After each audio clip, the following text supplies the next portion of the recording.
Bapak-bapak, ibu-ibu, saudara-saudara kaum muslimin rahimakumullah. Dunia ini penuh dengan berbagai macam kesibukan. Sejak dari petani yang turun ke ladang, pedagang yang berangkat ke pasar, pelajar yang menuju sekolah, sampai kepada pegawai yang berangkat ke kantor, seluruhnya tidak lain untuk mencari sesuatu yang bernama bahagia.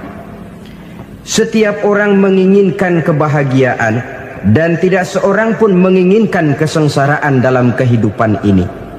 Namun nyatanya tidak setiap orang yang ingin bahagia mengetahui jalan yang harus ditempuhnya untuk sampai kepada kebahagiaan itu. Maka pada kesempatan pertemuan kali ini, saya ingin menyampaikan sebuah hadis dari junjungan kita baginda Nabi besar Muhammad sallallahu alaihi wasallam yang termuat dalam kitab Mukhtarul Ahadits An-Nabawiyah, di mana beliau bersabda, arba'un min sa'adatil mar'i. Ada 4 perkara yang merupakan tanda dari orang bahagia. Saya mau tanya, di antara saudara-saudara yang hadir di sini, apa ada yang kepengen jadi orang sengsara? Ya. Seluruhnya tentu ingin mendapatkan kebahagiaan. Maka menurut resep dari Nabi kita, tanda orang bahagia itu 4. Jadi kalau saudara ingin bahagia, harus mempunyai 4 perkara ini. Yang pertama, orang bahagia itu kata Nabi, darun wasi'un. Punya rumah biar bagus asal gede. Enak ngaturnya. Daripada sudah punya rumah kecil, adanya di pinggir kali, gubuk, kalau hujan bocor, miring lagi, kiamat. Loh, kalau gitu Islam materialis dong. Hadis ini boleh diartikan dengan makna hakiki, arti yang sebenarnya. Boleh diartikan dengan makna majazi, arti kiasan. Kalau dia diartikan dengan arti kias, maka yang dimaksud darun wasi'un ay qalbun wasi'un. Rumah yang luas tidak lain daripada hati yang lapang. Karena di situ kunci kebahagiaan yang sebenarnya. Walaupun kita cuma tinggal di petak berukuran 2 kali 3 meter, kalau hati kita luas rasanya rumah itu. Tapi biar rumah kita halamannya saja puluhan ribu hektar, ada kolam renangnya, kamar tidurnya tidak lagi terhitung. Kalau hati yang menempati rumah itu sempit, maka akan terasa sempit jugalah rumah itu. Tempat bergantungnya tidak lain adalah hati. Marilah kita mencoba melihat berbagai pandangan orang tentang bahagia ini. Ada orang menyangka bahwa bahagia itu kalau dia mendapatkan harta yang sebanyak-banyaknya. Siapa yang banyak harta, dialah raja. Apa yang dia mau, seluruhnya bisa dibeli. Keamanannya, dia bisa menyewa petugas. Seluruh fasilitas untuk menyenangkan kehidupannya bisa dibeli. Pendeknya, hartalah segala-galanya dalam kehidupan. Sampai ada pepatah mengatakan, innad darahima fil amakini kulliha taksur rijala mahabatan wa jalala.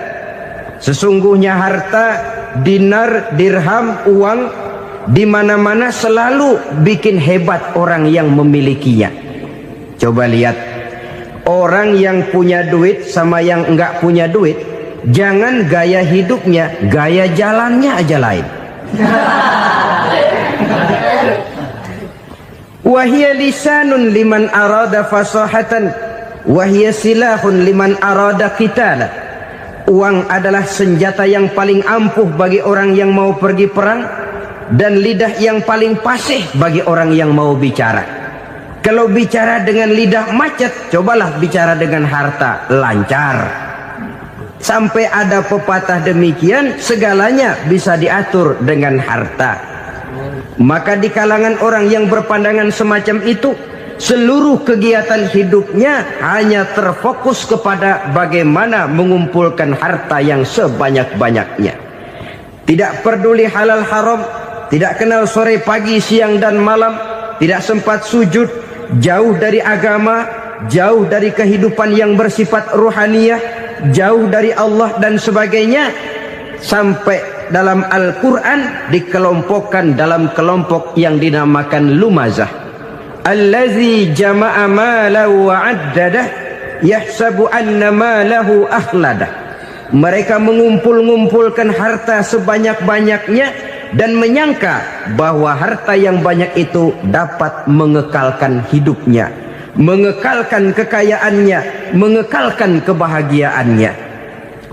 Saudara hadirin yang berbahagia, kalau pandangan hidup ini benar, artinya kalau harta memang merupakan satu-satunya hal yang dapat membuat orang bahagia, tentu di rumah mewah tidak akan pernah ada tangis derita.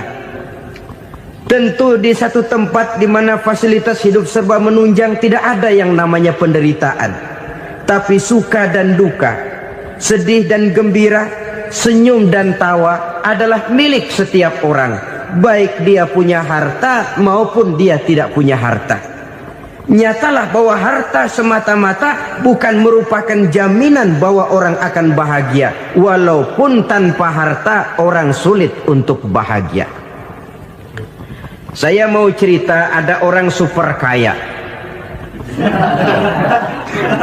namanya Aristotle Onesimus, raja tanker Yunani.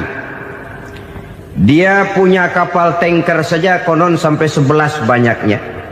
Punya perusahaan penerbangan yang disebut Olympic Airlines. Punya hotel di berbagai kota besar di dunia ini, sejak dari New York, London, Paris, Rome dan sebagainya. Bahkan punya pulau yang dia namakan Pulau Scorpio. Ini kan namanya sudah kaya nggak tanggung-tanggung, punya pulau. Nah, dia punya 2 orang anak, yang satu laki-laki namanya Alexander, yang satu perempuan namanya Maria Onesimus. Seluruh harapannya tertumpah kepada anak lakinya Alexander ini, yang akan meneruskan usahanya, meneruskan kekayaannya, meneruskan dinastinya. Apa yang terjadi? Ternyata anak yang dia harapkan yang bernama Alexander ini mati muda dalam kecelakaan pada waktu dia olahraga. Apa olahraganya? Namanya olahraga anak orang kaya, golongan jet set. Olahraganya olahraga pesawat terbang. Jatuh, ya nggak kapungut, habis mati. Tinggal satu anak perempuannya, Maria Onesimus. Tapi anak perempuan ini juga malah urakan. Terakhir dia pacaran, bahkan kemudian kawin sama orang Rusia. Rupanya Aristotle Onesimus ini broken. Kekayaannya yang berlimpah ruah, perusahaannya yang begitu banyak, siapa yang akan meneruskan? Siapa yang akan menggantikan? Sampai kemudian dia mengurung diri di Pulau Scorpio dan mati di sana secara mengenaskan.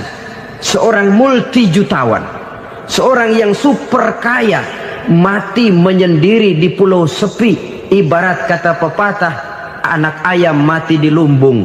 Bukan kekurangan makanan, keurugan makanan. Begitu kehidupan Aristotle Onesimus. Dan banyak orang-orang yang sudah demikian kaya sampai dibingungkan oleh kekayaannya sendiri. Telusurilah kehidupan David Rockefeller misalnya, Henry Ford misalnya, Adnan Khashoggi misalnya. Multi jutawan yang kadang-kadang dibuat keder oleh kekayaannya sendiri. Pantas ketika Imam Ali ditawarkan orang, "Ya Ali, kalau kepadamu disuruh pilih ilmu atau harta, kau pilih mana?" Ya jelas pilih ilmu dong. Kenapa? Pertama, ilmu kalau kita berikan kepada orang lain tambah. Tapi harta kalau kita berikan kepada orang lain kurang.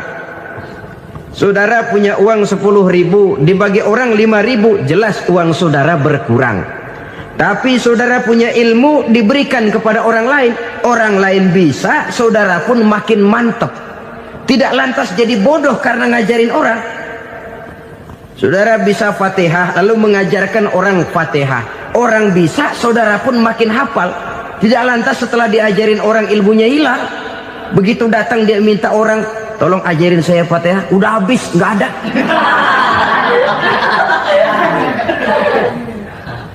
Yang kedua kata Imam Ali, ilmu menjaga kita. Kalau harta, kita yang harus jaga. Makin banyak ilmu, makin terpelihara diri seharusnya. Tetapi makin banyak harta, makin bingung kita jaganya. Sampai kadang-kadang kalau perlu seluruh keliling rumah dipasangi alarm. Belum cukup disewakan anjing besar-besar, pasang di depan pintu, awas anjing galak. Masih belum cukup juga, cari centeng tukang-tukang kepruk jaga rumah. Masih terasa belum aman, padahal rumahnya dikelilingi tembok besar. Di balik tembok ada pintu-pintunya tebal. Di balik pintu itu terbuka masuk kamar, kamar pun ada pintunya, pintunya pun kuat. Masuk ke dalam kamar ada lemari, lemarinya pun pintunya kuat, dikunci, kuncinya pun kuat. Tapi terhadap seluruhnya yang timbul cuma sekedar was-was saja. Kesimpulannya sekali lagi, tanpa harta orang memang sulit untuk bahagia. Tapi harta semata-mata tidak merupakan jaminan orang akan bahagia. Dengan hati yang luas, itu modal utama untuk mencapai kebahagiaan hidup. Orang yang hatinya luas, saudara-saudara, punya hati yang lapang, melihat kenyataan hidup ini, dia bersyukur senantiasa kepada Allah. Lantas tidak timbul hasud dan iri hatinya. Oleh karena itu jiwanya selalu lapang. Kalau tidak, cupik hati namanya. Dangkal pandangan, tidak senang melihat orang lain dapat nikmat, dan itu sering dijadikan contoh. Kalau orang yang lapang dada, dia lihat tetangganya beli TV baru, dia berkata, alhamdulillah ya, tetangga kita beli TV, mudah-mudahan kita bisa ikut nonton. Lapang dadanya. Tapi orang yang sempit hati, lihat tetangga beli televisi, meriang. Enggak dia apa-apain, meriang. Besoknya dengar tetangga beli motor, makin sakit, ke rumah sakit. Lalu di rumah sakit dengar tetangganya beli mobil, mati. Disiksa oleh perasaannya sendiri. Orang kalau hati sudah sempit dalam hidup, kemanapun dia pergi, sempit rasanya medan kehidupannya. Kemudian kita melihat juga ada orang yang menilai bahwa bahagia itu katanya kalau punya kedudukan yang tinggi, pangkat yang agung, wibawa yang besar. Mungkin betul, tapi mungkin juga tidak. Bergantung kepada hati orang yang punya pangkat itu. Sama dengan harta tadi. Harta akan membawa bahagia kalau dia jatuh ke tangan orang yang berhati lapang. Tapi harta akan jadi bencana kalau jatuh ke tangan hati orang yang sempit. Pangkat akan membawa bahaya kalau jatuh di tangan hati orang yang sempit. Lebih dari itu, kenyataan mengajarkan kepada kita bahwa ternyata pangkat dan jabatan tidak selamanya memberikan kebahagiaan dalam kehidupan. Bahkan resikonya kelewat besar. Beberapa bukti kita bisa ambil dari para pemimpin dunia yang menjadi korban lantaran pangkat dan jabatan yang disandangnya. Saudara ingat Presiden Abraham Lincoln dan John Kennedy dari Amerika? Dibunuh orang. Park Chung-hee dari Korea Selatan, Ziaur Rahman dari Bangladesh, Anwar Sadat dari Mesir, terakhir Indira Gandhi dari India, menjadi korban dari pangkat dan jabatan yang disandangnya dari orang-orang yang tidak senang dia memegang jabatan itu. Dia akan mudah mengundang bencana. Sehingga pantas kalau seorang presiden terkemuka Amerika, Harry Truman namanya, dia mengatakan jabatan presiden itu, kata dia, seperti orang nunggang macan, naik macan. Harus kita taiki, kalau enggak dia bakal nerekam kita, ngeri katanya. Adapun orang yang hatinya lapang, Kalau dia menerima pangkat dan jabatan, dianggapnya itu satu kesempatan untuk berbuat baik. Tapi orang yang berhati sempit, menerima pangkat dan jabatan, bukan kadang-kadang menerima, malah berusaha setengah mati mencapai dengan segala cara. Kalau perlu jilat atas, jilat atas. Jadi golongan sumuhun dawu. Jadi kelompok kulon nuwun, yes sir, yang kerjanya cuma oke bos. Kalau perlu jilat atas, jilat atas. Kalau perlu injak yang bawah, injak yang bawah. Perlu sikut kiri kanan, sikut kiri kanan. Yang penting pangkat dapat, jabatan dapat. Orang yang semacam ini, kalau sudah mempunyai pangkat dan jabatan, biasanya dia tidak menganggap itu sebagai amanah, tidak menganggap sebagai kesempatan berbuat baik, tapi malah kesempatan untuk memperturutkan hawa nafsunya yang dilatar belakangi oleh kesempitan hatinya tadi. Apalagi kalau orang memperoleh pangkat karena banyak mengeluarkan uang. Seakan-akan pangkat dan jabatan itu sekarang macam proyek, pakai tender. Siapa yang berani bayar segini, naik. Nggak berani, minggir. Padahal logikanya, kalau orang mencapai satu jabatan karena banyak mengeluarkan uang, hampir bisa dipastikan bahwa setelah jabatan itu dia pegang, langkah pertama yang akan dilakukannya ialah berusaha bagaimana uang yang dia keluarkan supaya kembali. Ya paling kurang pulang modal dulu dong. Soal mikirin rakyat soal nanti, tapi ini modal harus pulang. Itu celakanya kalau orang memperoleh pangkat dan jabatan cuma karena banyak mengeluarkan uang. Jarang orang yang mempunyai keyakinan dan pandangan bahwa pangkat dan jabatan merupakan amanah. Jadi sekali lagi, pangkat dan jabatan mungkin saja membawa kebahagiaan kalau jatuh ke tangan orang yang berhati lapang. Tapi bisa jadi bencana kalau dia jatuh ke tangan orang yang mempunyai hati yang sempit. Dan lagi-lagi stresnya hati yang lapang. Lalu sebagian orang, saudara, ada yang berpandangan katanya bahagia itu kalau jadi orang terkenal, mempunyai popularitas, menjadi idola di kalangan remaja, di kalangan orang tua, di segala lapisan masyarakat. Padahal makin populer orang, makin terikat dia. Ya kalau macam kita ini kan nggak punya nama, nggak populer, tengah malam buta mau nongkrong di warung Tegal aman. Tapi pangkat, jabatan, kedudukan, popularitas menyebabkan kita diikat dengan berbagai macam peraturan. Cuma mandi sama ke WC saja yang nggak dikawal.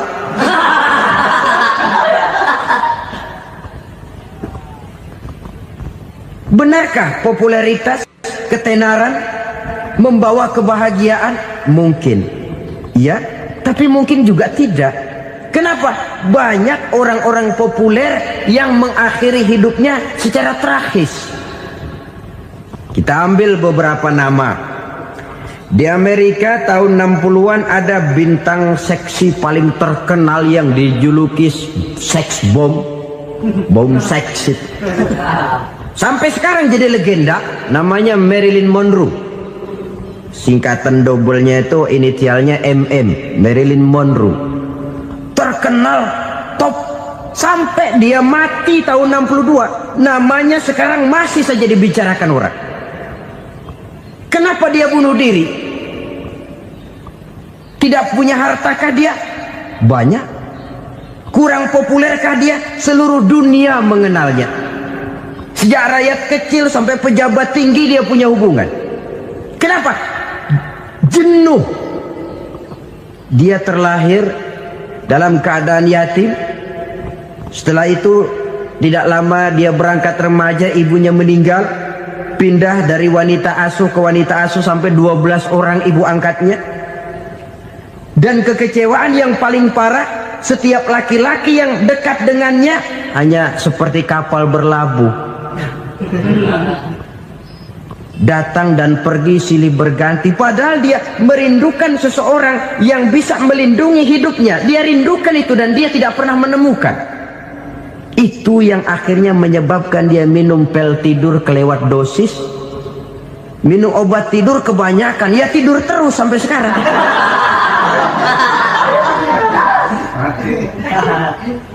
Dia mengakui, saya telah memiliki ketenaran, tapi saya tidak pernah hidup dalam ketenaran itu. Saya pandai main sandiwara, tapi saya ingin hidup dalam alam yang real sebagaimana umumnya orang. Itu yang dia rindukan. Menyusul jejak yang namanya Marilyn Monroe ini, Billie Holiday, saudara kenal tentu, di rumah sakit dirawat. Dia juga minum obat overdosis, mati lagi. Jimi Hendrix minum obat tidur overdosis kelewat batas, mati lagi. Lalu yang menghanyutkan diri di danau, Janis Joplin dan Brian Jones.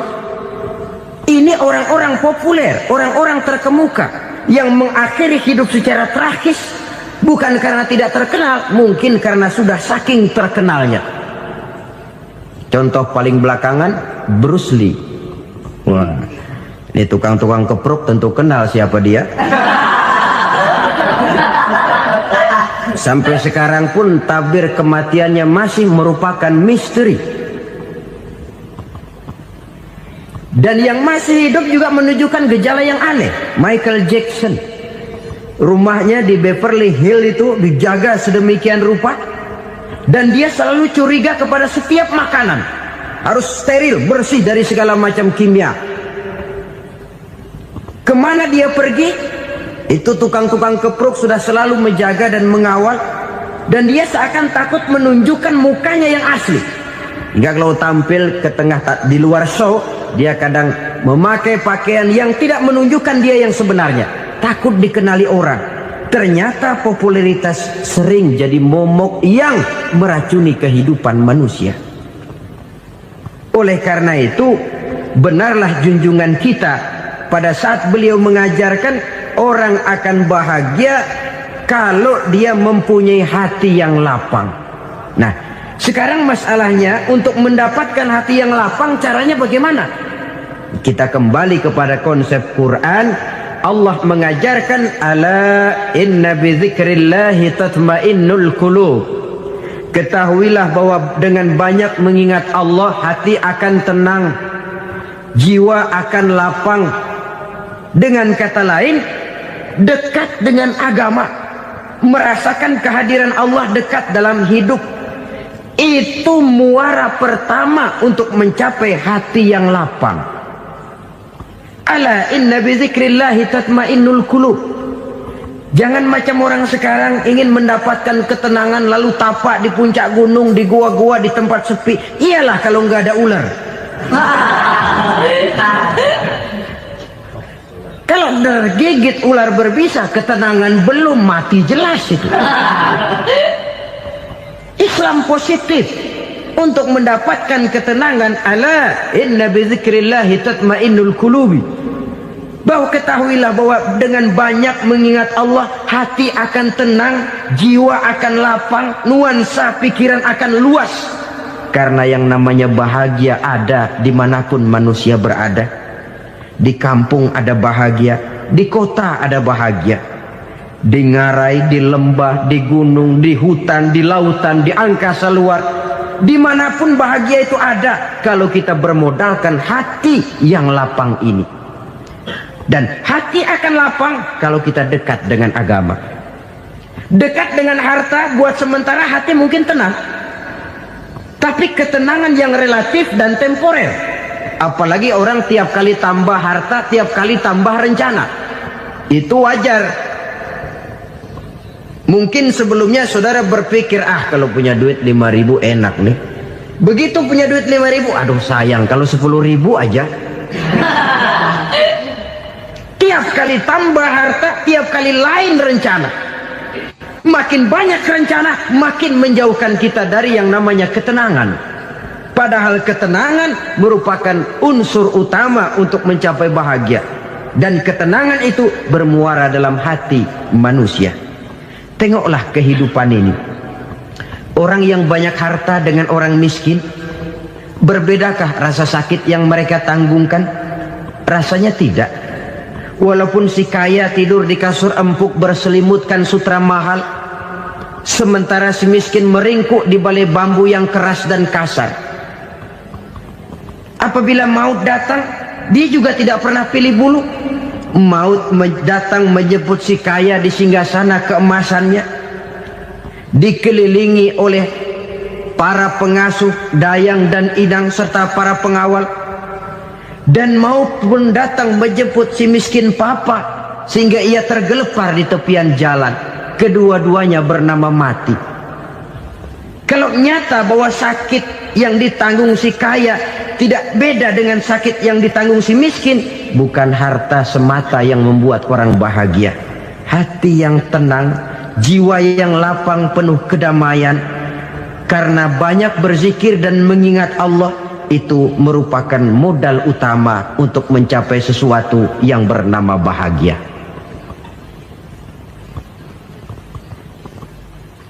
Saudara hadirin yang saya hormati, inilah yang pertama dari 4 ciri yang digambarkan oleh Nabi tentang tanda-tanda orang bahagia. Dan harus berangkat dari yang pertama ini, hati yang lapang. Ini yang harus kita miliki lebih dahulu, baru nanti akan menyusul kepada poin yang ketiga, kedua dan selanjutnya. Sebab kalau hati sudah terisi dengan jiwa yang lapang, seluruh persoalan insya Allah akan bisa kita atasi dengan sebagaimana mestinya. Yang kedua sekarang, tanda orang bahagia menurut baginda Nabi, markabun syariah. Orang bahagia itu, kata beliau, punya kendaraan biar cepat asal lancar. Artinya kemana dia mau pergi mudah. Apa maksud hadis ini? Kalau kita kaji lebih dalam, kendaraan itu kan alat transportasi. Transportasi tidak lain adalah usaha memudahkan komunikasi. Pindah dari situ kepada teori bahwa manusia adalah zon political, makhluk bermasyarakat yang tidak bisa memenuhi kebutuhan hidupnya secara sendirian. Kita memerlukan keberadaan orang lain dalam kehidupan ini. Untuk memakai baju saja kita sudah perlukan petani yang tanam kapas, pabrik yang memintal kapas jadi benang, pabrik yang menenun benang jadi kain, sampai kepada mesin jahit, sampai kepada tukang jahit. Itu cuma untuk memakai pakaian saja. Tidak seorang pun di antara kita yang sanggup memenuhi kebutuhan hidupnya secara sendiri. Kita perlu orang lain. Maka kebebasan dalam arti mutlak, kebebasan tanpa batas, itu tidak mungkin ada dalam kehidupan. Karena kita mengadakan yang disebut interaksi sosial.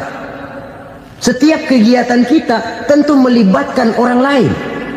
Menurut kita barangkali kita bebas jalan di jalan raya semaunya, tapi orang lain berkendaraan pun merasa bahwa ini ada juga jalan haknya, dan begitu selanjutnya.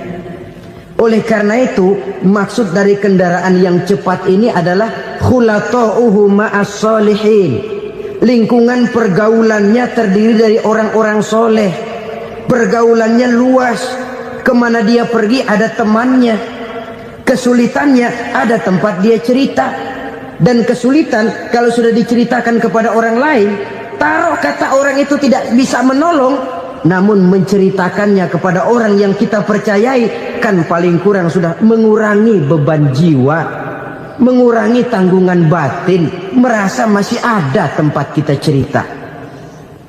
Maka lebih baik orang awam yang mau bergaul ketimbang orang setengah alim tapi ngunci pintu. Sebab nantinya akan timbul sikap picik, cupik pandangan, dan tidak luas menghadapi kenyataan dalam kehidupan ini. Namun yang harus kita garis bawahi, pergaulan memang mesti luas. Namun jangan sekali-kali lupa bahwa pergaulan sangat besar pengaruhnya dalam ikut membentuk kepribadian manusia.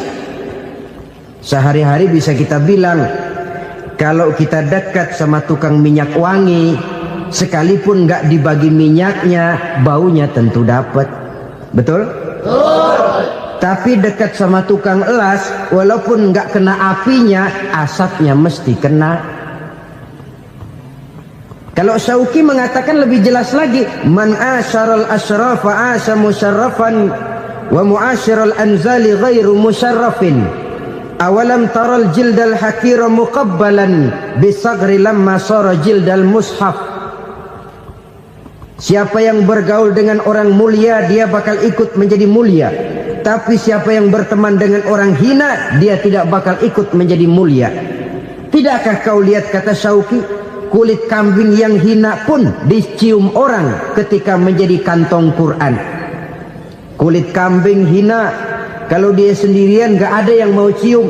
Tapi begitu dia bergaul dengan Quran, menjadi kantong Quran, dipakein minyak wangi, ditaruh di tempat yang tinggi, mau diambil dicium dulu, dibawa dengan penuh hormat dan hati-hati. Kulit kambing yang hina lantaran berteman dengan Quran, numpang mujur. Tapi coba lihat kalau kulit kambing berteman dengan kayu, jadi beduk, habis. Zohor dikemplang, asar dipukul. Itu pun sedikit saja, cuma salah milih teman. Yang temannya Quran dihormati orang, yang temannya kayu lantaran jadi beduk, gelap-gelap subuh orang udah kemplangin.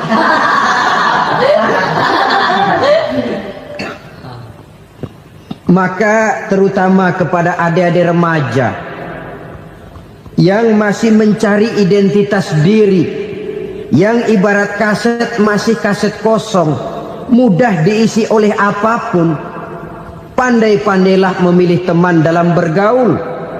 Karena banyak orang yang tadinya baik-baik, ketika terseret dalam pergaulan dengan orang yang tidak baik, kebaikannya menjadi lentur dan luntur.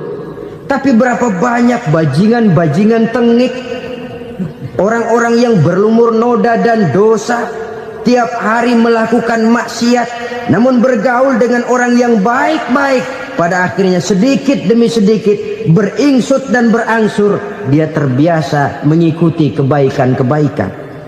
Saya tekankan ini kepada remaja karena mereka masih mencari identitas diri. Apa yang mereka lihat mereka mau, apa yang mereka dengar mereka ingin tahu. Coba lihat kehidupan remaja. Pulang nonton film Rambo, pengen jadi Rambo, gagah, maunya belekai melulu. Pulang nonton film Superman, pengen bisa terbang. Pulang nonton India, nyanyi melulu. Wajar, mereka masih mencari identitas diri. Saya ini sebenarnya siapa? Lingkungan, pergaulan akan membentuk itu. Karena itu pandai-pandailah bergaul, karena ia sangat besar pengaruhnya dalam ikut membentuk kepribadian manusia. Apalagi sifat yang jelek lebih cepat menularnya ketimbang sifat yang baik. Sifat yang baik, watak yang soleh itu lambat sekali untuk menular. Tapi yang tidak baik, kan prosesnya mah kalau remaja biasanya mula-mula dengar. Karena dengar lalu pengen tahu. Karena pengen tahu lalu ngeliatin. Begitu ngeliatin kan pengen nyobain. Setelah nyobain ketagihan. Nah, ini prosesnya. Yang namanya ganja, morfin, narkotik, awalnya kan begitu. Mula-mula denger, katanya kalau sudah fly to the sky, sudah melayang ke langit, katanya disitulah puncak kebahagiaan. Mulanya cuma denger. Karena denger pengen tahu. Karena pengen tahu lalu ngeliat, kumpul sama orang yang suka ngeganja. Setelah ngeliat, nah pengen ngerasain. Begitu ngerasain enak juga, ketagihan. Kalau sudah ketagihan jadi penyakit kronis, bisa merembet kepada yang lain. Iya, kalau orang tuanya mampu untuk beli morfin, beli ganja. Kalau tidak kan pikirannya ngayap, jemuran siapa ya gue sabet. Timbullah perbuatan-perbuatan negatif yang bermula dari salah pergaulan. Apalagi buat adik-adik remaja yang tinggal di kota-kota besar, yang pengaruh budaya, pengaruh kesenian, pengaruh struktur kehidupan yang nampak makin individualistis, di mana persaingan tajam, tensi ekonomi tinggi, orang mudah mengalami stres. Pandai-pandailah dalam bergaul, sekali lagi, karena ia sangat besar pengaruhnya dalam ikut membentuk kepribadian manusia. Orang bahagia punya kendaraan yang cepat, artinya punya pergaulan yang luas, dan lingkungan pergaulannya terdiri dari orang-orang yang soleh. Kemana dia pergi, ada teman. Kesulitannya, ada tempat dia cerita. Tapi kalau sudah menyendiri, hidup sendiri, kesulitan dipikiri sendiri, bisa mati belum waktunya. Tidak ada tempat berbagi rasa, tidak ada tempat bercerita, tidak ada tempat mengurangi beban dalam kehidupan. Pantas betul kalau Islam sangat menggalakkan dan menganjurkan orang kalau sudah sampai waktunya itu untuk melangsungkan nikah. Kata Nabi, ya ma'syaras syabab man istata'a minkumul ba'at falyatazawwaj. Hai para pemuda, kalau sudah mampu memberi nafkah, kawinlah, nikahlah kamu. Kenapa? Sudah ada teman hidup, tempat berbagi rasa. Kesulitan kalau ada tempat cerita akan lebih ringan ketimbang kita telan sendiri, walaupun bobot kesulitannya sama beratnya. Saudara-saudara kaum muslimin rahimakumullah, inilah ciri yang kedua, punya kendaraan biar cepat asal lancar. Kemana kita mau pergi gampang. Dengan kata lain, setelah hati yang luas, pergaulan yang luas. Dua.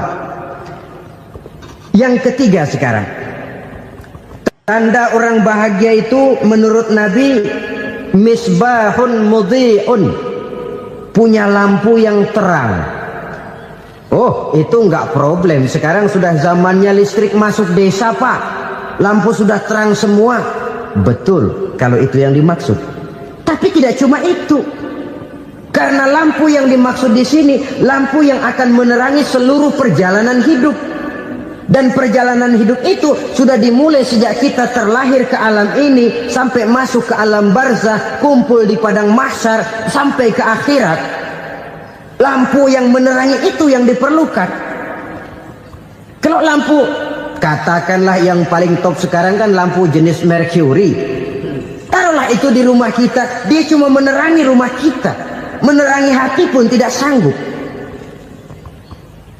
Bila kita masuk ke alam barzakh, alam kubur, sanggupkah si Mercury yang begitu terang menerangi alam barzakh kita? Tidak sanggup lagi.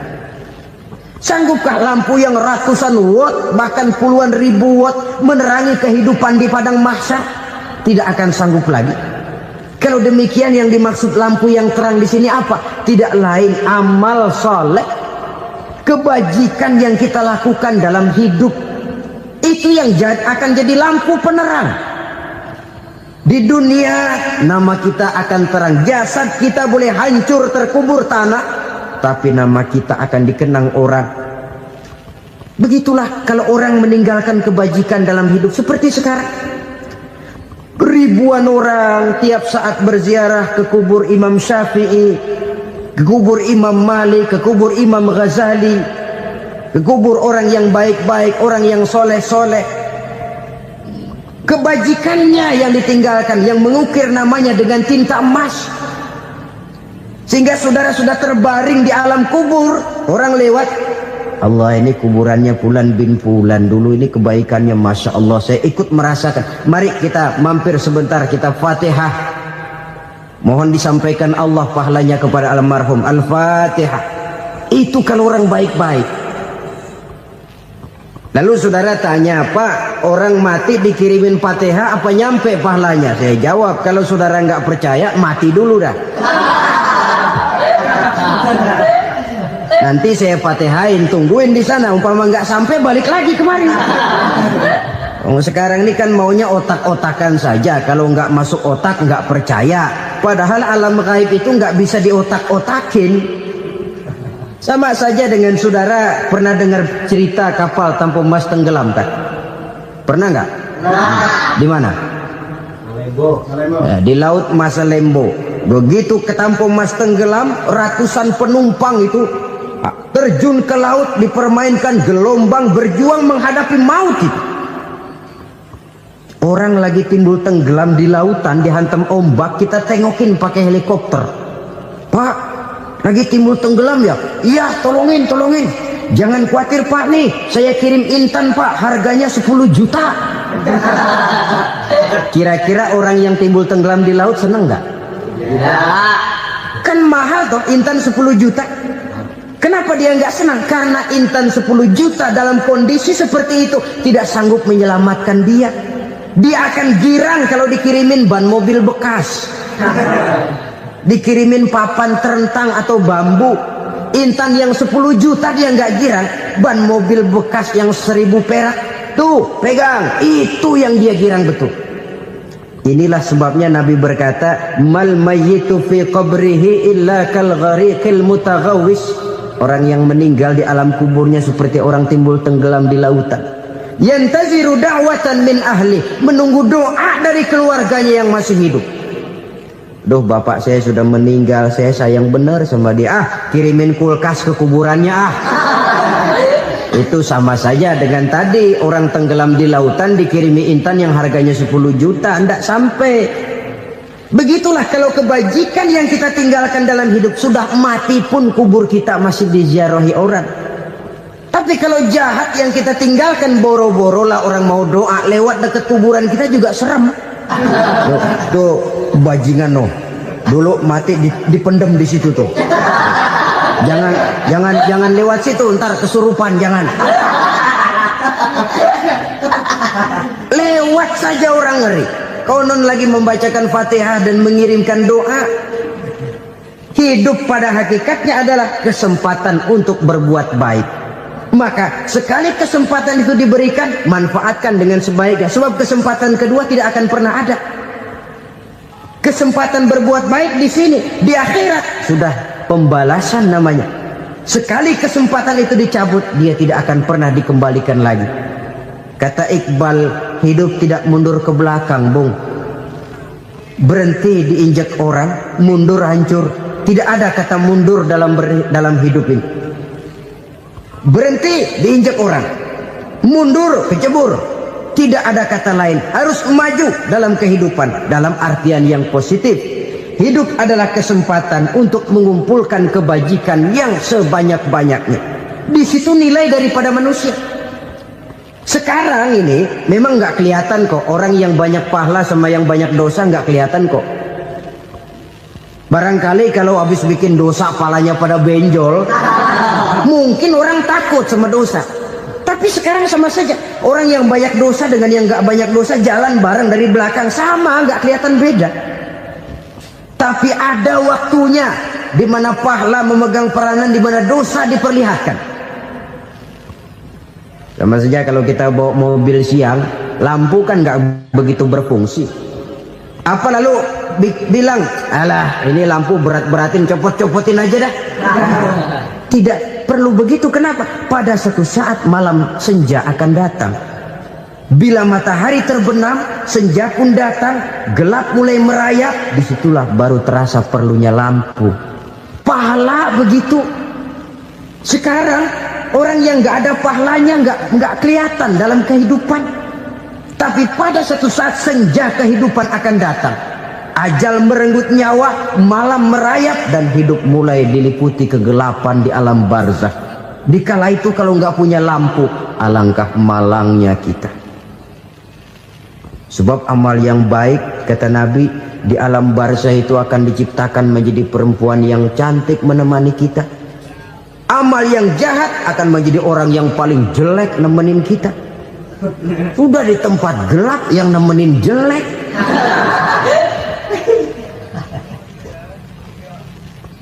Kaum muslimin rahimakumullah. Kalau demikian masalahnya, tergantunglah kita pandai memanfaatkan waktu. Al-waktu kasayf, waktu itu cepat sekali. Yang namanya waktu itu tahu-tahu. Tahu-tahu udah tahun 87. Tahu-tahu udah begitu. Tahu-tahu yang kemarin anak-anak, sekarang udah pada punya anak. Tahu-tahu saja itu. Begitu cepat waktu berlalu. Kalau tidaklah pandai kita memanfaatkannya, akan rugi kita. Nabi bersabda, "Man kana yaumuhu khairun min amsihi fahuwa rabih." Barang siapa yang hari ini lebih baik daripada hari kemarin, itu orang untung.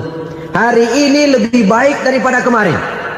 Bulan ini lebih baik dari bulan kemarin. Tahun ini lebih baik dari tahun kemarin. Itu orang yang beruntung.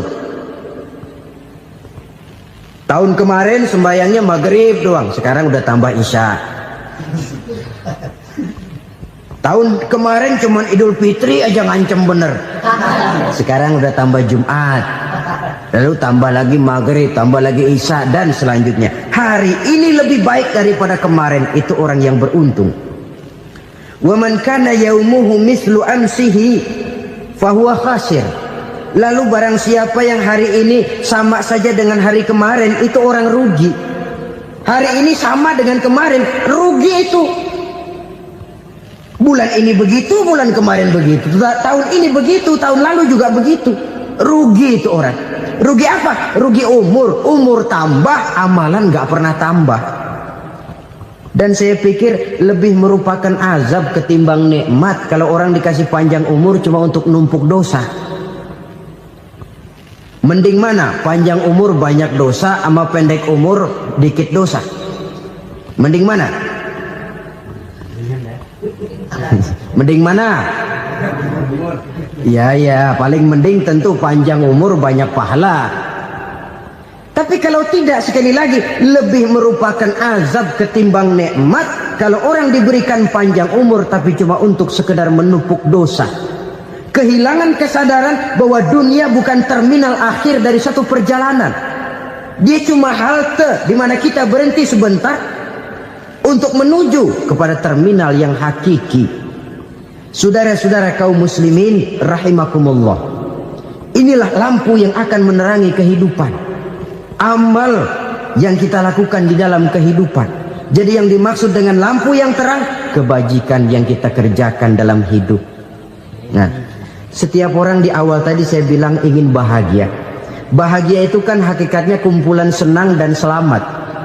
Senang, selamat. Apa bedanya? Senang tapi tidak selamat, nggak bahagia. Selamat tapi nggak senang, nggak bahagia orang. Contoh, kalau orang korupsi, duitnya banyak, senang dia, tapi keselamatannya. Ada tentara baris di samping rumahnya udah bingung, padahal tentara latihan. Tentara cuma latihan, dia bingung. Senang, tapi karena keselamatannya tidak terjamin, dia tidak bahagia. Sebaliknya pegawai negeri jujur benar, cuma segaji-gajinya, selamat nggak korupsi, tapi melarat, ya nggak bahagia juga, kurang senang. Kesenangan dan keselamatan untuk dunia saja, ya sekali lagi, kalau cuma sekedar untuk dunia saja, bisa dibeli pakai uang. Bisa dibeli pakai uang. Saudara ingin selamat, bisa dibeli pakai uang. Saudara ingin senang, bisa dibeli dengan uang. Tapi setelah mati, masuk ke alam barzah, habis kekuasaan uang. Nggak bisa lagi beli keselamatan pakai uang. Tidak mungkin lagi membeli kesenangan dengan uang. Di situ pahala yang megang peranan. Makin banyak pahala, makin banyak saham untuk membeli kesenangan dan keselamatan, untuk memperoleh yang namanya bahagia. Dan jangan lupa loh, di alam barzah kita nggak sebentar, menunggu datangnya kiamat. Loh iya, kalau kita begitu dikuburin terus kiamat datang, untung. Tapi kalau masih harus 1000, 2000, puluhan ribu tahun yang akan datang, dalam satu penantian yang begitu lama, tanpa saham untuk memperoleh kebahagiaan, satu kemalangan yang tidak ada pernah putus-putusnya. Janganlah tergelincir oleh kebahagiaan sebentar yang menipu dengan mengorbankan kebahagiaan hakiki yang berjangka panjang. Apa artinya senyum sejenak kalau harus ditebus dengan tangis seumur hidup? Biarlah kita minum jamu, pahit memang, getir memang, tapi kan besok badan sehat. Daripada sekarang minum sirup, manis memang, enak memang, tapi bibir pada jontor besoknya. Sirawan, batuk, nggak karu-karuan. Banyak orang tertipu oleh kesenangan yang sebentar, padahal laisa kullu ma yalma'u zahaban. Belum tentu semua yang berkilat itu emas, belum tentu semua yang gemerlap itu intan. Karena itu marilah manfaatkan kesempatan yang diberikan Allah ini untuk mengumpulkan kebajikan yang sebanyak-banyaknya. Yang terakhir sekarang, yang keempat, tanda orang bahagia kata Nabi. Zaujatun salihah. Orang bahagia itu tanda yang keempat kata Nabi, punya istri biar cakep asal taat. Sudah surga itu sudah. Cakep taat. Istri kayak gitu, kalau belum mati jangan dikuburin dulu. Sudah cakep taat lagi, tapi kadang-kadang enggak, udah jelek ngadat melulu. Apa yang mau dipilih? Sebab itu Quran mengatakan istri pakaian untuk suami, suami pakaian untuk istri. Kenapa suami istri diibaratkan pakaian? Alangkah tingginya gaya bahasa Quran ini. Suami istri teman hidup, hidup perjalanan panjang. Sejak kita dalam rahim sudah ada hidup kan di sini.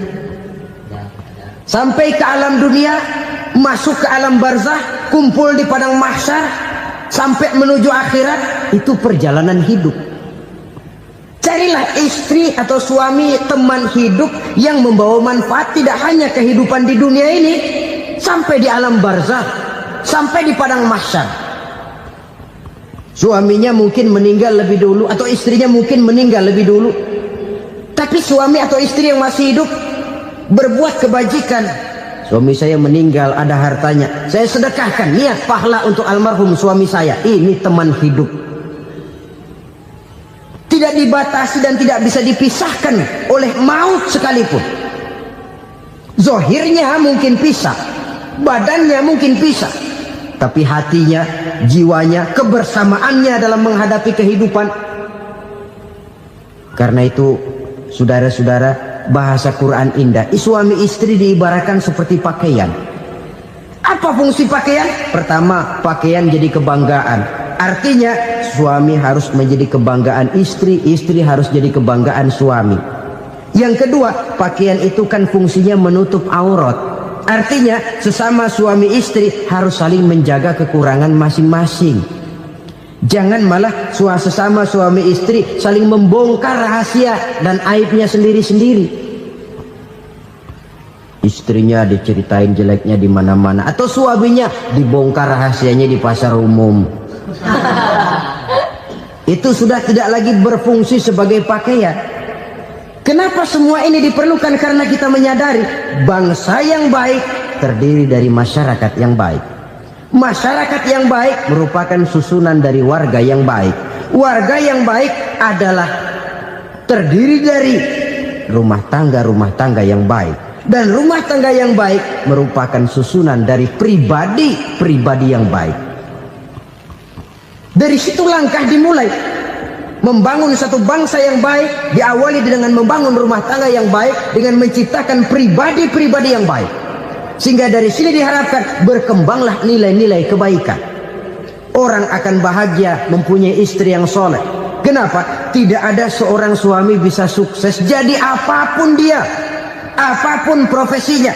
Dokterkah, kiaikah, mubalikah, petanikah, pengusahakah, pejabat tinggikah, tidak ada seorang suami yang bisa sukses tanpa peran serta istrinya. Walaupun memang peranan itu tidak begitu kelihatan, tapi sangat menentukan. Karena itu, saudara hadirin yang saya hormati, Islam sangat menghargai kaum wanita, memberikan kedudukan yang tinggi sepanjang tidak mematikan kodrat kewanitaannya. Nah, kalau sudah kesuksesan ini diawali dari rumah tangga, karier di masyarakat mudah untuk dikejar. Tapi keberantakan di rumah tangga merupakan kegagalan pertama di tempat lain. Nah, inilah saja yang dapat Al-Fakir sampaikan pada pertemuan kali ini. Terima selalu berusaha menyimpan sesuatu yang bisa membawa manfaat, baik untuk dirinya, untuk anak cucunya, maupun untuk keluarganya, untuk masa kini dan masa depannya.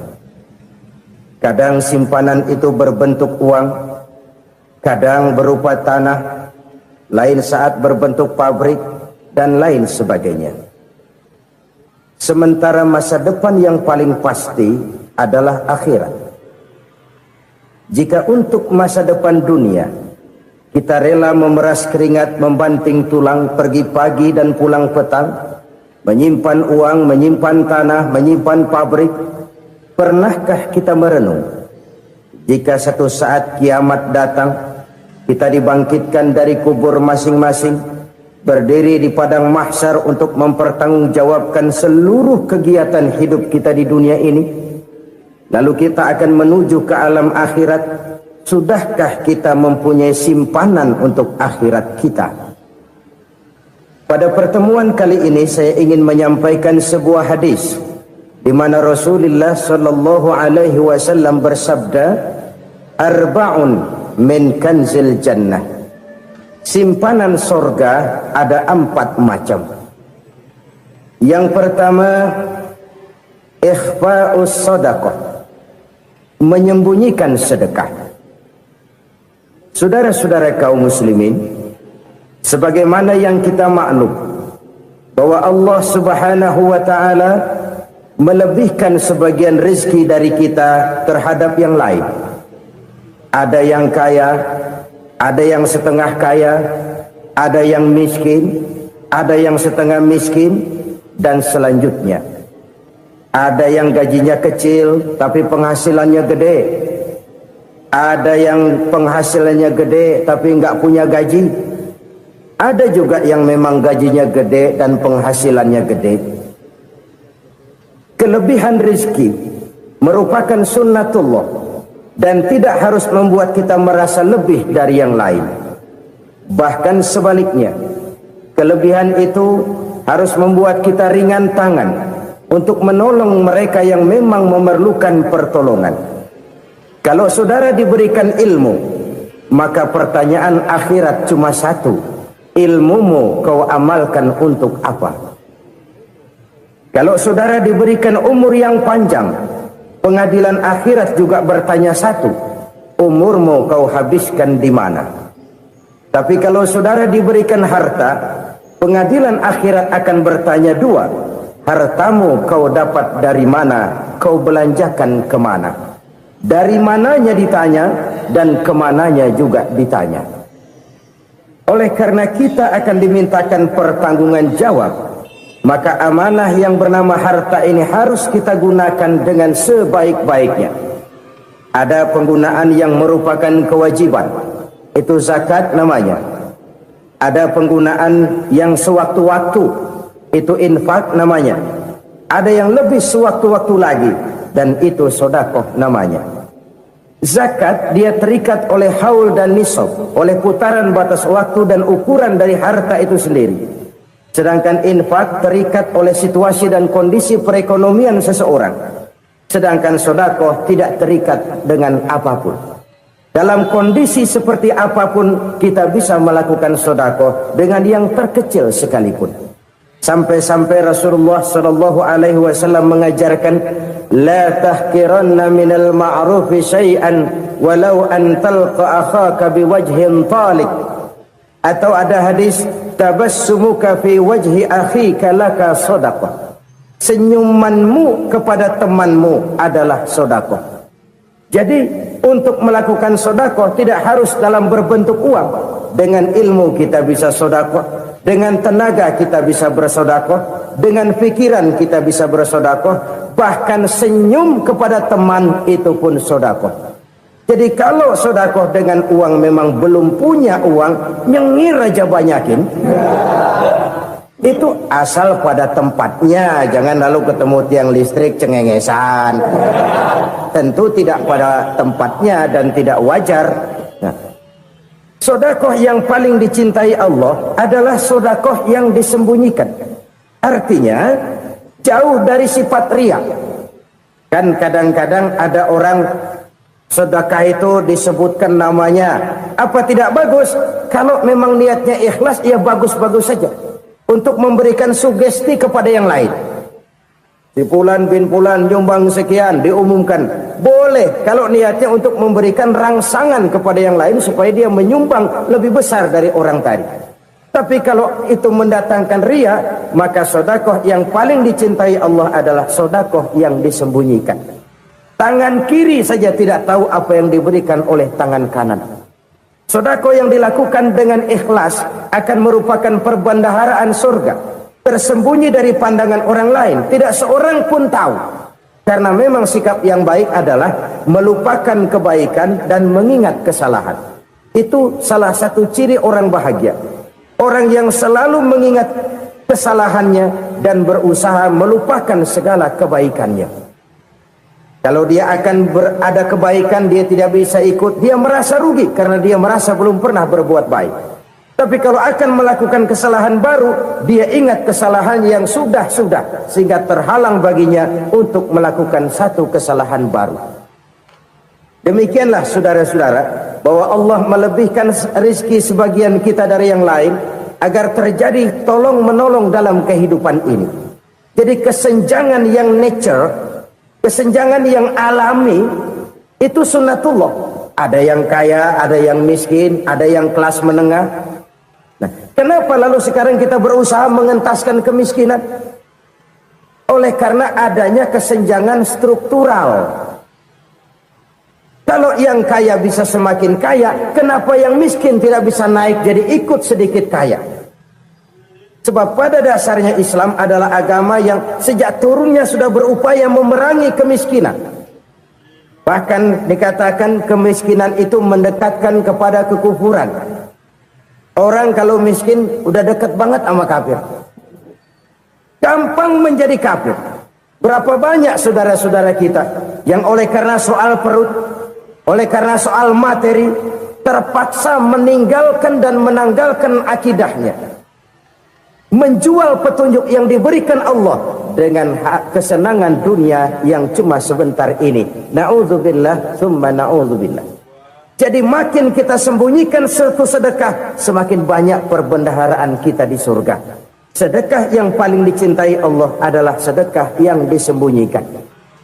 Malahan ada seorang sufi, dia punya kebiasaan kalau pergi sholat Jumat dia bawa uang, itu uang dia taruh di bawah tikar masjid. Dia niat sedekah kepada siapa saja yang nemuin itu duit. Maksudnya apa? Supaya yang nemuin nggak tahu siapa yang punya duit. Demikian dia saking ingin menyembunyikan sedekahnya. Karena sifat riya itu bisa memakan amal kita sendiri. Riya itu termasuk menyebut-nyebut kebaikan kita. Orang yang suka nepuk dada, sedikit-sedikit ngitungnya kalau nggak gua. Tuh kalau nggak gua tuh yang belas itu kalau nggak gua. Iya kalau nggak lu kenapa emang?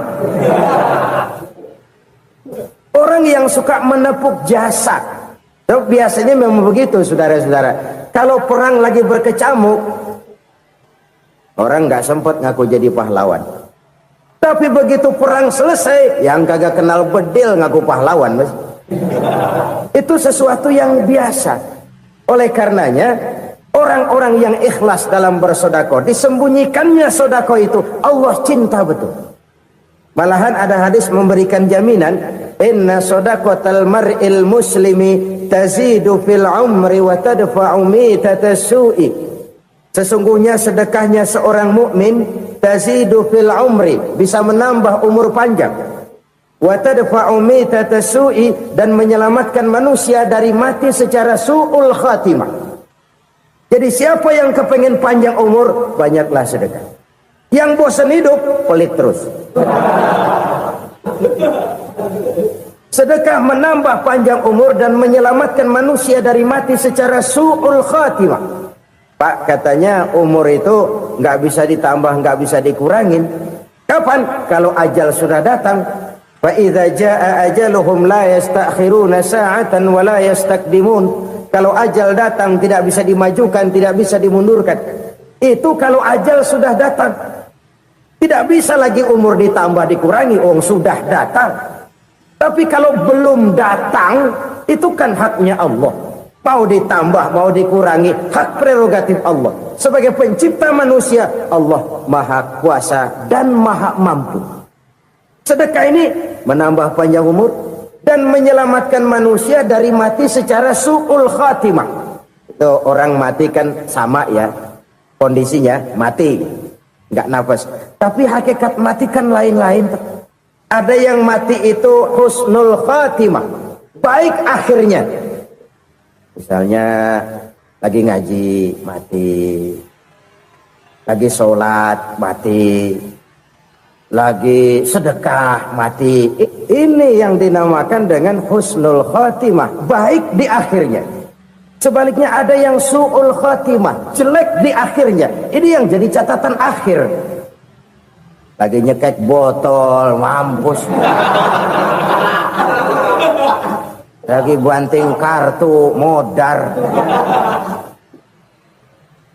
Su'ul khatimah, jelek pada akhirnya. Sedekah menyelamatkan manusia dari mati secara su'ul khatimah. Dan kita semua kepengen mendapat husnul khatimah, jauh dari su'ul khatimah. Oleh sebab itu yang bisa menyelamatkan kita dari penyakit itu antara lain adalah sedekah yang disembunyikan, yang dikerjakan dengan ikhlas karena Allah, tidak karena kepengen dipuji orang, tidak karena ingin dikatakan orang pemurah. Sebab orang dermawan itu orang yang memberi tanpa harus diminta. Kalau masih harus diminta, ya belum dermawan namanya, masih harus diminta. Kalau nggak diminta ya tulus, lolos, polos. Saudara-saudara kaum muslimin rahimakumullah, harta adalah amanat dan akan kita pertanggungjawabkan. Allah melebihkan rizki sebagian kita dari yang lain agar kita saling tolong menolong, bantu membantu. Nabi janjikan siapa yang meringankan beban saudaranya muslim di dunia, Allah akan meringankan bebannya di akhirat nanti. Sebuah jaminan dari baginda Nabi. Si orang yang kita bantu barangkali tidak bisa membalas, Allah yang akan membalas lewat jalan lain yang tidak pernah kita sangka-sangka. Ada orang tanya, Pak, ini ada orang nyumbang masjid sambil marah-marah, bagaimana? Saya bilang sumbangannya aja ambil, marahnya jangan. Marahnya jangan diambil, itu urusan dia. Saudara-saudara kaum muslimin rahimakumullah, umat Islam ini kan umat yang punya potensi besar. Kadang kita merenung, kenapa kadang-kadang pembangunan masjid kok lambat sekali? Kalau hotel hari ini peletakan pertama, bulan depan peresmian. Supermarket hari ini peletakan batu pertama, minggu depan peresmian. Tapi kalau sudah yang namanya masjid, kadang-kadang peletakan batu pertama sekaligus jadi batu terakhir. 3 tahun, 4 tahun, campur nebar jalak di jalanan, duit dijaring kayak ikan sepat. Apa tidak ada orang Islam yang kaya? Banyak. Apa tidak ada pengusaha muslim yang jadi konglomerat? Ada. Lalu yang belum banyak itu yang komit terhadap nilai-nilai agamanya. Akhirnya kita jatuh jadi umat yang lemah. Belum ada pengusaha konglomerat muslim buka pabrik supermi cap beduk misalnya umpamanya atau pabrik kecap cap sorban supaya identitas keislamannya sedikit kelihatan. Kita jatuh jadi umat yang lemah karena potensi tidak terinventarisir dengan baik. Kita ini ibarat kompor yang cuma matengin nasi orang lain. Potensi kita dimanfaatkan oleh orang lain. Ukhuwah Islamiyah kita baru terbatas kepada silaturahmi. Ukhuwah di bidang ekonomi kita lemah, ukhuwah di bidang kebudayaan kita lemah, apalagi ukhuwah di bidang politik kita lebih rapuh lagi. Padahal ukhuwah itu adalah totalitas kehidupan manusia, menyangkut ipolek sosbud, memerlukan nilai-nilai ukhuwah. Jadi oleh karena itu mari kita menyadari di dalam harta kita, walaupun kita yang cari, pergi pagi, pulang sore, peras keringat, banting tulang, di sana ada harta anak yatim. Di sana ada hak masjid. di sana ada hak pesantren, di sana ada hak jihad. Berbahagialah seseorang apabila dia oleh Allah dijadikan keran. Keran itu menyimpan air, tapi tidak untuk dirinya, tapi disalurkannya kepada mereka yang memang memerlukannya. Saudara-saudara kaum muslimin rahimakumullah, ini yang pertama. Jadi perbendaharaan surga adalah menyembunyikan sedekah. Orang lain nggak tahu, kita pun nggak pernah ngitung-ngitung. Kita anggap lewat begitu saja, padahal itu deposit akhirat. Satu. Yang kedua, perbendaharaan surga itu apa? Wa kitmanul musibah, menyembunyikan kesulitan. Kadang orang takut menghadapi kesulitan, tapi makin kita merenung, hidup ini kan sebenarnya urusan. Takut sama urusan, ya jangan hidup. Tandanya orang hidup itu kalau punya urusan. Urusan melupakan problem, problem sering menimbulkan kesulitan. Kesulitan bukan untuk ditakuti, tapi untuk diatasi dan dicarikan jalan keluarnya. Siapa sih orangnya yang nggak pernah sulit-sulit? Makin tinggi status sosialnya, makin gede urusannya. Makin tinggi kualitas imannya, makin berat tingkat kesulitannya. Cuma memang yang namanya enak itu seperti pelangi. Biang lala itu nggak pernah di atas kepala kita, di atas kepala orang melulu. Lo sih enak lo, kata kita. Dia juga bilang yang enak kan lo. Pelangi itu nggak pernah di atas kepala kita.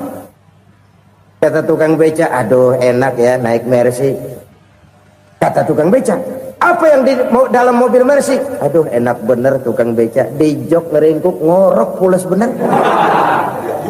Saya kamar pakai AC sejuk, tempat tidur sutra, empuk, alga, spring bed, kulak kulik nggak bisa pules kalau belum minum Valium, belum tidur. Enak bener tukang beca, di jok ngorok nggak tahu wetan kulon. Si tukang beca bilang yang di Mercy enak, yang di Mercy bilang tukang beca enak. Inilah enak, nggak pernah di atas kepala kita, di atas kepala orang lain melulu enak itu. Nah, saudara-saudara, yang merupakan perbendaharaan surga itu orang yang bisa menyembunyikan kesulitan, baik pribadi ataupun rumah tangga. Nih terutama rumah tangga yang jadi soalnya. Kadang-kadang kita ini kalau senang, sebaliknya kalau senang kita diam, kalem aja, cuek. Banyak banget duit kita bawaan, diam aja udah. Malah ketemu orang takut. Tapi begitu susah, sekampung tahu.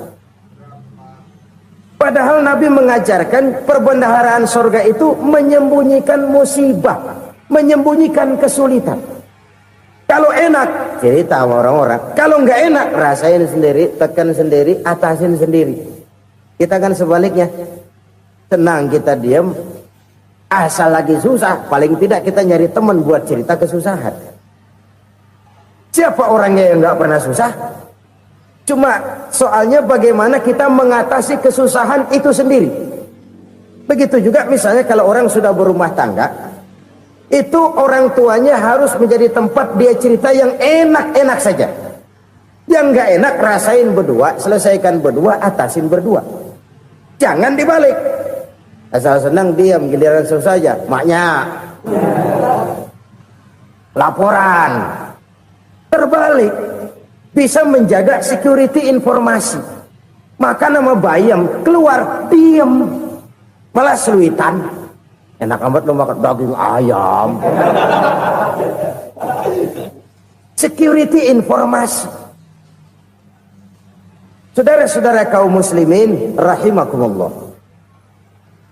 ujian yang terberat itu yang pernah diberikan kepada para nabi, para rasul, para aulia, para ulama. Makin tinggi keimanan, makin berat bentuk kesulitan. Ayo saya kemukakan satu contoh saja.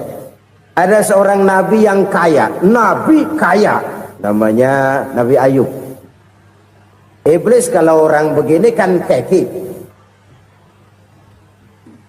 ibadahnya rajin, kaya. Nih yang kayak begini susah digodain. Kalau ibadahnya rajin, miskin, kali bisa disogok.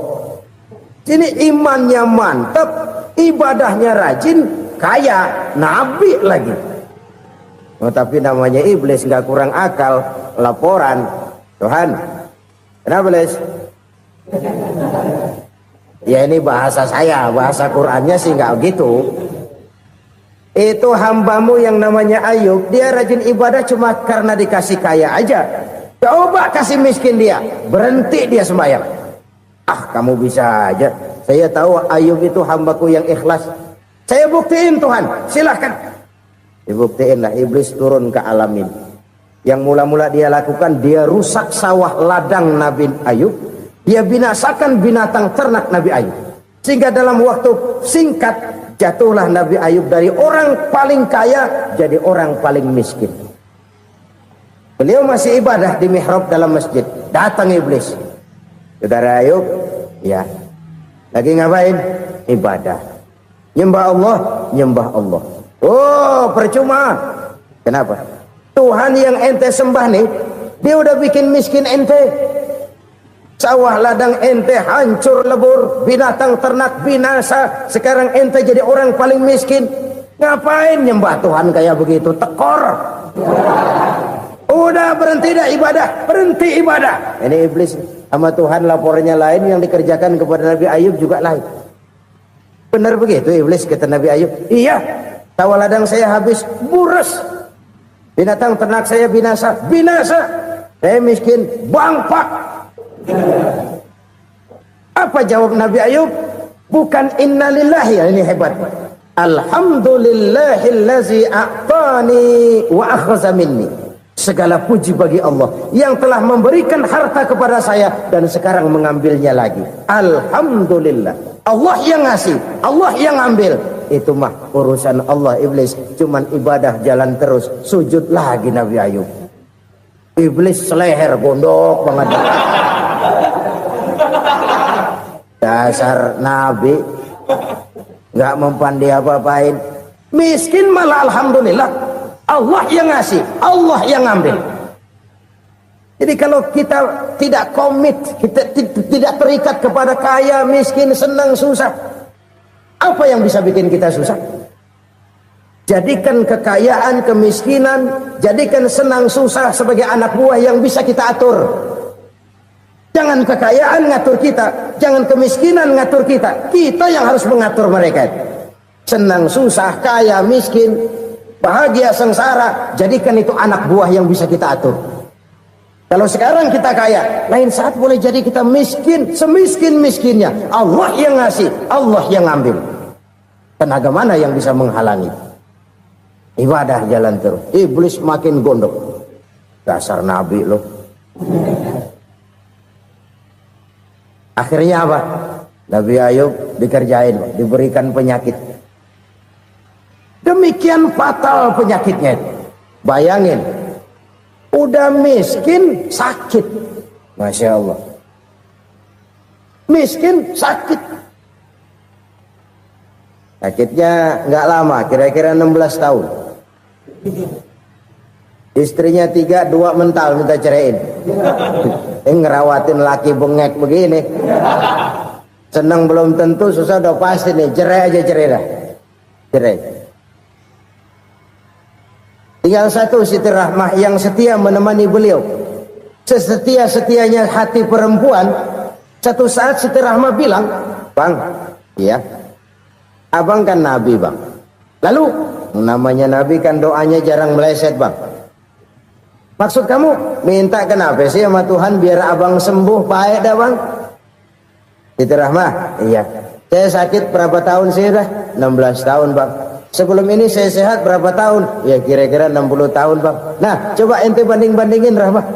Saya dikasih sehat 60 tahun, dikasih sakit 16 tahun. Sudah nggak sabar mau doa kepada Allah minta sembuh. Saya malu kepada Allah.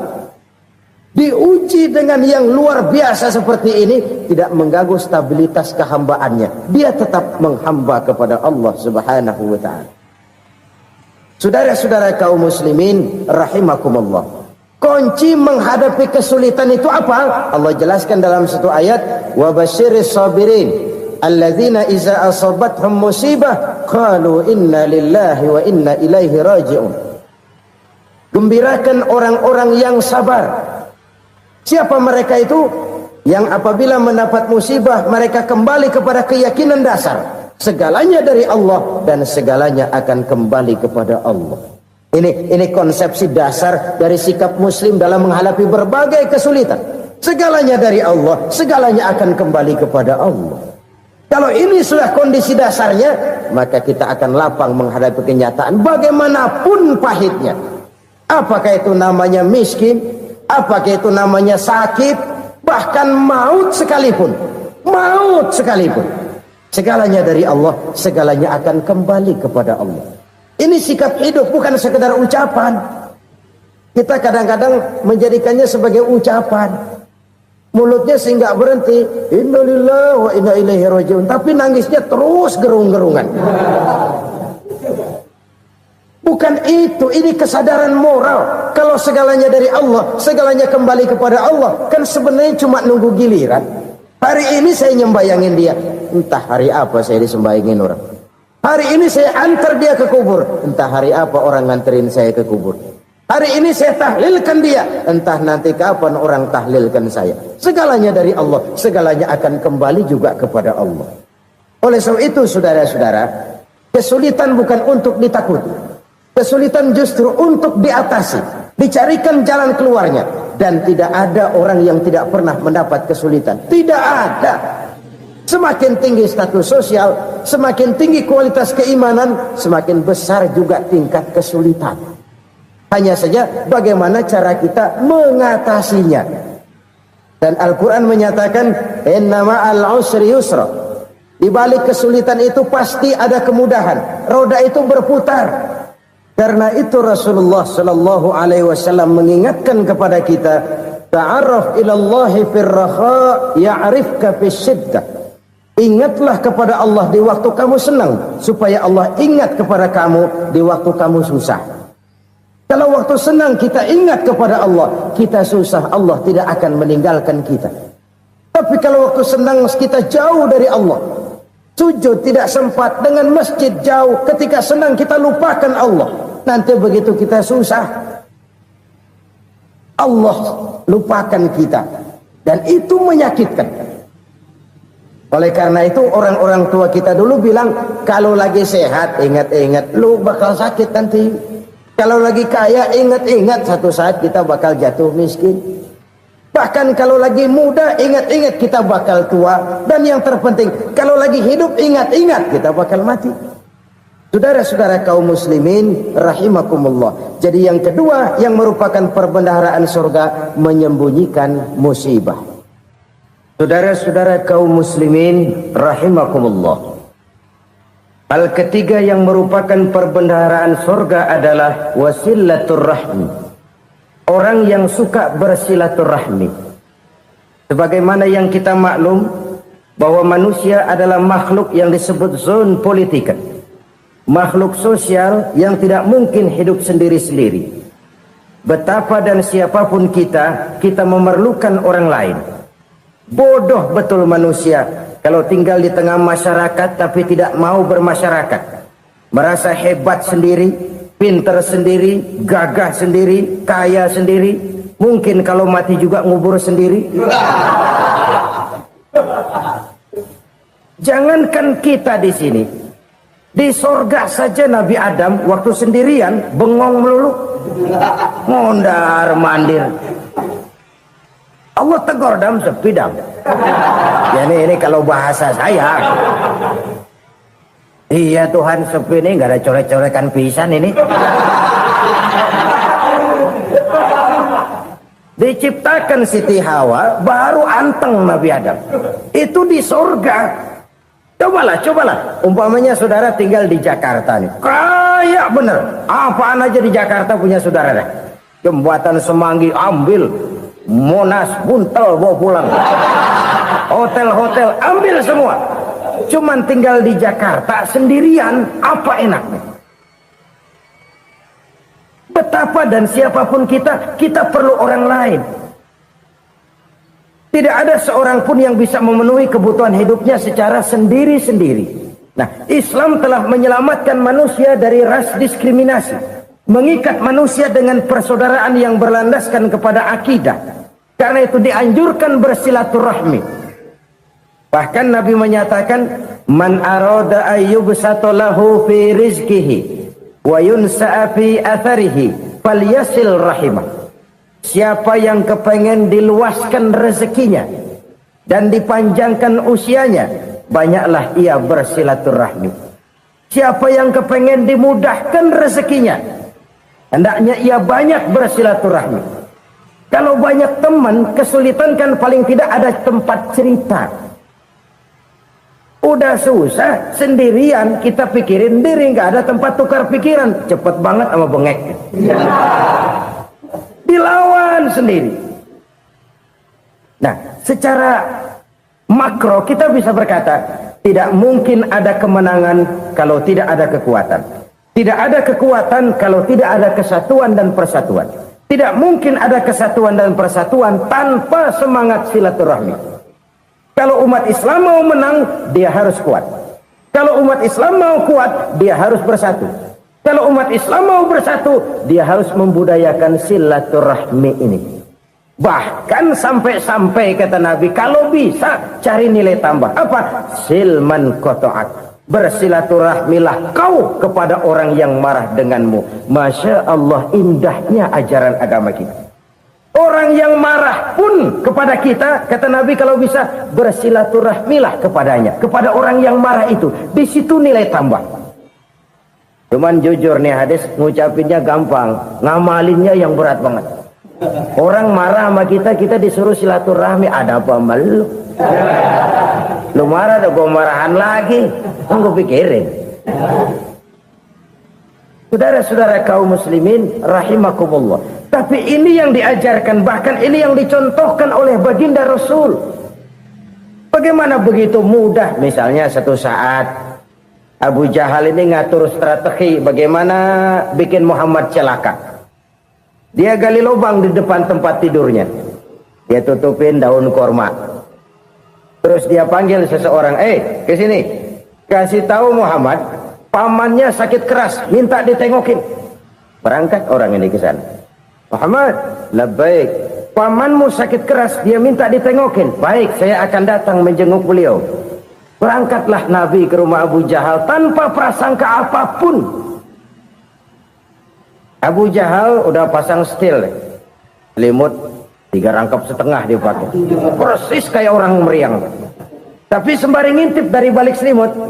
Begitu Muhammad buka pintu, nah, masuk perangkap nih. Muhammad jalan menuju tempat pembaringan. Makin lama makin dekat, makin lama makin dekat. Makin dekat ke lubang yang dipasang oleh Abu Jahal itu. Dalam hati Abu Jahal, terus dah jatuh, mampus dah lo ini. Mampus lo hari ini nih. Apa yang terjadi? Malaikat Jibril datang. Muhammad, pamanmu cuma pura-pura sakit. Di depan tempat tidurnya ada lubang perangkap supaya kamu jatuh ke situ. Sudah, kamu pulang. Balik kanan Nabi. Sudah hampir jatuh ke lubang, balik kanan, pulang. Bayangin kecewanya Abu Jahal. Muhammad dikit lagi, Muhammad dikit lagi. Enggak, paman, saya pulang aja. Emosi bangun dari tempat tidur, enggak sadar kalau lagi pura-pura sakit. Lompat ngejar Nabi, dia lupa dengan lubang yang dia gali. Serak, nyemplung sendiri ke dalam lubang.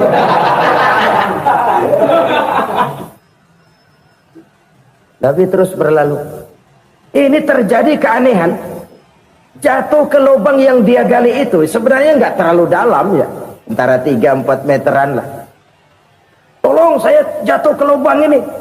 Datanglah pelayan-pelayannya itu. Angkat saya dari sini. Oh, yang ngulurin tambang. Satu gulung, belum juga nyampe itu tambah. Kurang, beli lagi ke warung. Sambung, ulur lagi, nggak juga bisa sampai. Wah, ini kerjaan Muhammad ini. Tolong, siapa salah seorang kamu ke rumah Muhammad, kasih tahu encangnya kecebur. Minta ditolongin. Sampaikan kepada Rasul. Kenapa? Pamanmu jatuh ke lubang, Muhammad minta tolong diangkatin. Tambang udah nyambung-nyambung nggak nyampe juga. Ya, nanti saya datang, saya tolong. Coba. Nyata-nyata orang berniat jahat mau mencelakakan dia. Datang dia menolong. Ini yang disebut air tuba dibalas air susu ya ini. Bukan sebaliknya. Air tuba dibalas air susu. Paman, kecebur ya? Iya Muhammad, tolong ini. Pegang tangan saya. Nabi ulurkan tangannya, nyampe. Dipegang oleh Abu Jahal, diangkat ke atas. Sampai atas, apa kata Abu Jahal? Sihirmu memang hebat Muhammad. Udah ditolongin dikata sihir. Yang enak kita kemplang kan itu orang begitu. Urusan apa? Tapi inilah akhlak. Kalau bisa kamu bersilaturahmilah dengan orang yang marah kepadamu sekalipun. Orang marah kita tetap baik. So, kalau kita berbuat baik sama orang yang memang baik, rasanya sih biasa-biasa aja. Orang baik kita baik lagi, ya draw aja, belum ada nilai tambah di situ. Baru ada nilai tambah kalau kita bisa berbuat baik kepada orang yang nyakitin kita. Itu namanya kita setingkat di atas dia. Dia sakitin kita, kita berbuat baik sama dia. Dia pelit sama kita, kita baik sama dia. Dia marahin kita, kita deketin dia. Di situ kita punya nilai tambah. Jadi siapa yang ingin diluaskan rezekinya, kata Nabi, dan dipanjangkan umurnya, hendaklah ia banyak-banyak bersilaturahmi. Sederhana sebenarnya silaturahmi. Orang yang suka bersilaturahmi, sebagaimana yang kita maklum bahwa manusia adalah makhluk yang disebut zon politika, makhluk sosial yang tidak mungkin hidup sendiri-sendiri. Betapa dan siapapun kita memerlukan orang lain.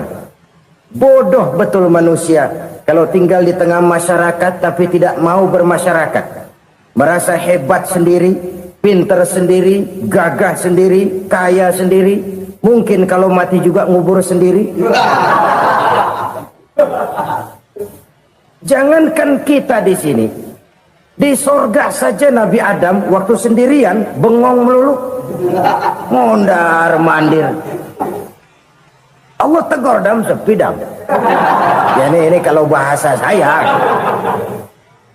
Iya Tuhan, sepi nih, nggak ada colek-colekan pisan ini. Diciptakan Siti Hawa, baru anteng Nabi Adam. Itu di sorga. Cobalah. Umpamanya saudara tinggal di Jakarta nih. Kayak bener. Apaan aja di Jakarta punya saudara dah. Jembatan Semanggi ambil. Monas, Buntel bawa pulang. Hotel-hotel ambil semua. Cuman tinggal di Jakarta sendirian, apa enaknya? Betapa dan siapapun kita perlu orang lain. Tidak ada seorang pun yang bisa memenuhi kebutuhan hidupnya secara sendiri-sendiri. Nah, Islam telah menyelamatkan manusia dari ras diskriminasi, mengikat manusia dengan persaudaraan yang berlandaskan kepada akidah. Karena itu dianjurkan bersilaturahmi. Bahkan Nabi menyatakan, man arada ayyubsata lahu fi rizqihi wa yunsa'a fi atharihi falyasil rahimah. Siapa yang kepengen diluaskan rezekinya dan dipanjangkan usianya, banyaklah ia bersilaturahmi. Siapa yang kepengen dimudahkan rezekinya, hendaknya ia banyak bersilaturahmi. Kalau banyak teman, kesulitan kan paling tidak ada tempat cerita. Udah susah, sendirian kita pikirin diri, nggak ada tempat tukar pikiran. Cepet banget sama bengek. Dilawan sendiri. Nah, secara makro kita bisa berkata, tidak mungkin ada kemenangan kalau tidak ada kekuatan. Tidak ada kekuatan kalau tidak ada kesatuan dan persatuan. Tidak mungkin ada kesatuan dan persatuan tanpa semangat silaturahmi. Kalau umat Islam mau menang, dia harus kuat. Kalau umat Islam mau kuat, dia harus bersatu. Kalau umat Islam mau bersatu, dia harus membudayakan silaturahmi ini. Bahkan sampai-sampai kata Nabi, kalau bisa cari nilai tambah. Apa? Silman qata'ak. Bersilaturahmilah kau kepada orang yang marah denganmu. Masya Allah, indahnya ajaran agama kita.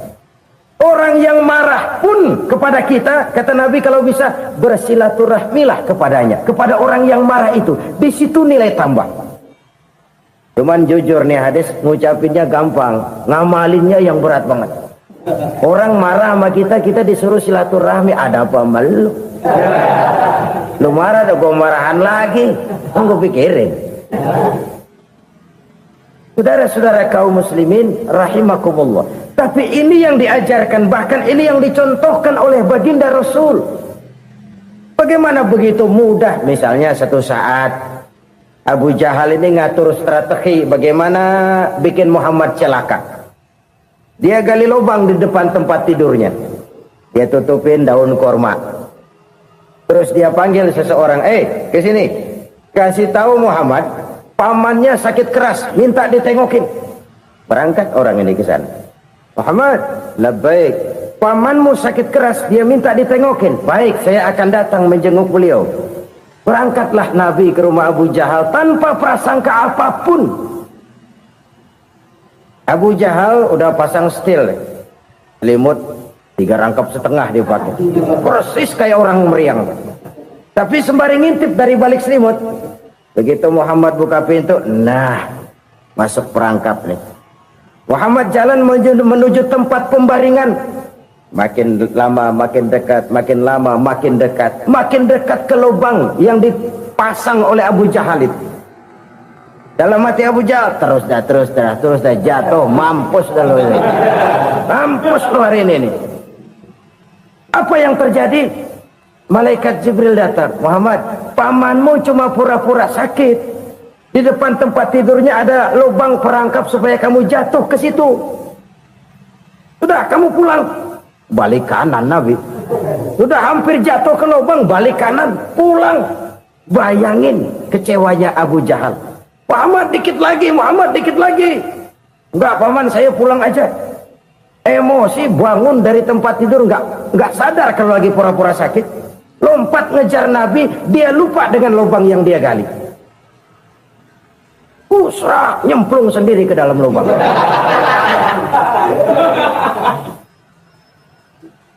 Nabi terus berlalu. Ini terjadi keanehan. Jatuh ke lubang yang dia gali itu sebenarnya nggak terlalu dalam ya, antara 3-4 meteran lah. Tolong saya jatuh ke lubang ini. Datanglah pelayan-pelayannya itu. Angkat saya dari sini. Oh, yang ngulurin tambang. Satu gulung belum juga nyampe itu tambah. Kurang beli lagi ke warung. Sambung ulur lagi nggak juga bisa sampai. Wah ini kerjaan Muhammad ini. Tolong siapa salah seorang kamu ke rumah Muhammad, kasih tahu encangnya kecebur. Minta ditolongin. Sampaikan kepada Rasul. Kenapa? Pamanmu jatuh ke lubang, Muhammad minta tolong diangkatin. Tambang udah nyambung-nyambung nggak nyampe juga. Ya nanti saya datang saya tolong. Coba.